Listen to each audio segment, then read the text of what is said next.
Hi po!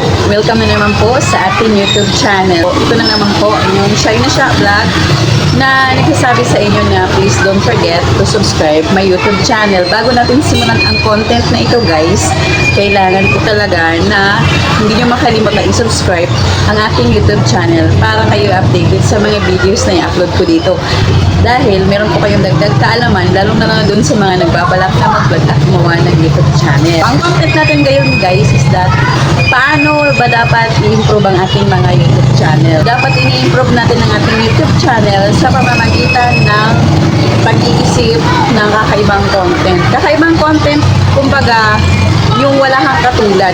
Kumbaga, ikaw lang yung original, ikaw lang yung nag-iisa, or paano ka ba maging kakaiba sa lahat? Pag-improve ng ating YouTube channel is time to time, lagi din tayong updated sa mga ina-upload, sa mga dinadagdag sa ating videos, sa ating content, at of course, kung paano natin pagandahin at i-improve at i-update ang ating mga videos sa ating YouTube channel, especially doon sa mga content guys. So, kailangan masihan yung iyong mga viewers at mga subscribers doon sa mga content na ina-upload mo dito sa YouTube, which is informative and learning.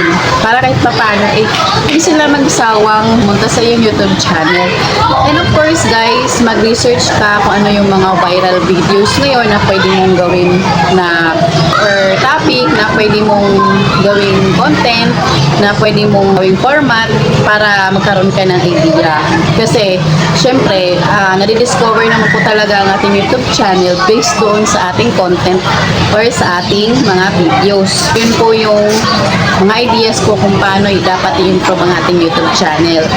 And then, i-improve natin ang ating YouTube channel sa pamamagitan ng mga pictures, mga videos, mga ano natin, kung ano yung mga pictures sa ating mga videos, and of course, i-improve natin kung paano tayo kumuha ng videos at paano tayo mag-take ng videos, paano tayo magsasalita na mas lalong maintindihan ng ating mga viewers at ng ating mga subscribers para mas lalo nilang maunawaan yung mga topic na gusto natin ipaintindi or iparating sa kanila guys.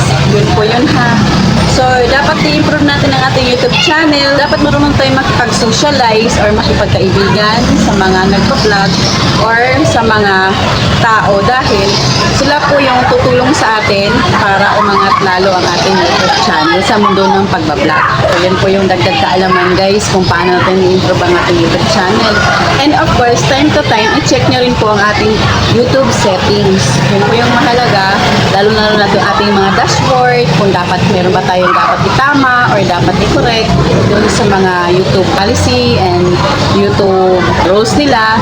So, kailangan i-check nyo yun. And malalaman nyo naman po yun doon sa inyong mga email address. Kasi kapag meron po kayong mga dapat ayusin sa inyong mga YouTube channel, update naman kaagad kayo ni YouTube at mag-email po sila sa inyo. And then, dapat i-improve nyo rin po ang inyong YouTube channel sa pamamagitan ng self-confident, kung paano mo i-address ang iyong mga dapat sabihin or paano ka maging magandang halimbawa sa iba, and paano ka maging huwaran ng ibang tao para mas lalo silang ma-encourage na gumawa ng YouTube channel at mas lalo silang magtitiwala sa yung YouTube channel. Paano ba dapat natin i-improve ang ating YouTube channel? I-improve na natin ang ating YouTube channel. Isang way po dito guys is that kailangan marunong tayong tumanggap or sumunod sa mga suggestions ng mga subscribers at ng mga viewers. Kasi meron po tayong comment section sa ating YouTube channel. Doon po, meron pong pumupunta doon na magko-comment or magsasuggest, and of course, magbibigay ng opinion kung ano yung dapat natin gawin sa ating YouTube channel. So, mahalaga po talaga na open-minded po kayo. Hindi po kayo kaagad na open sa mga suggestions and comment nila.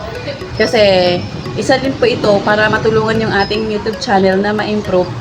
And nagpapasalamat tayo dun sa mga nagsasuggest at nagpo-comment dun sa ating comment section. Dahil sa pamamagitan po nito ay may tama natin yung mga dapat nating gawin sa ating YouTube channel. Isa din po itong idea sa pag-improve na ating YouTube channel is that yung pag-accept na mga suggestions and comment sa ating YouTube channel. In a good way guys. Kailangan maging open-minded tayo sa lahat ng oras pagdating sa ating mga YouTube channel.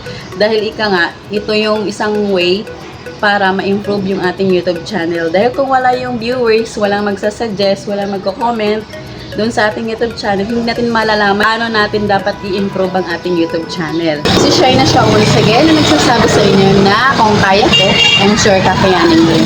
Don't forget to subscribe at mag-hit na rin po yung notification bell guys para kayo updated sa aking panibagong videos na i-upload. Thank you so much!